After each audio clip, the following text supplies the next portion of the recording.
Не спестявай усилие, покажи как. Бързо споделяне от днешния ден. Днес на 2 пъти синът ми имаше затруднение. Първия път беше да си отвори едно пликче с бисквитка, която му бях купила.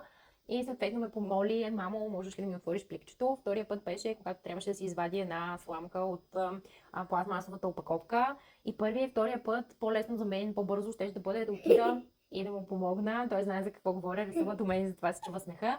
Но всъщност аз избрах да му покажа как. И да, това отнема повече време, изисква обясняване, детето да разбере, да ни слуша, да регулира своето поведение, т.е. да изчака до края, да положи усилия, да не стане от първия път.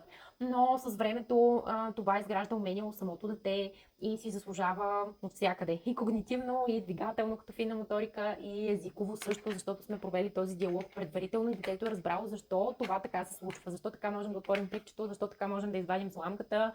Даже той сам каза: то от тук пробива.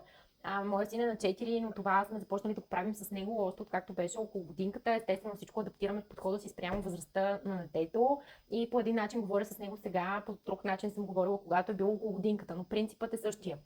Не спестяваме усилието на детето, показваме му как то да се справи само, за да изгражда лични умения. Да, отнема време, но всъщност се отплаща през годините след това, защото детето ни умее и се справя и мисли.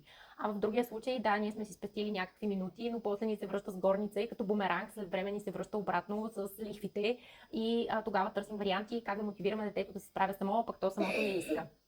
Така че ето още един хак, който може да използвате с вашите деца в ежедневието. Има много такива ситуации. Забавлявайте се. Последвайте ме, пишете своите въпроси в коментар, ще ми бъде интересно да ги прочета.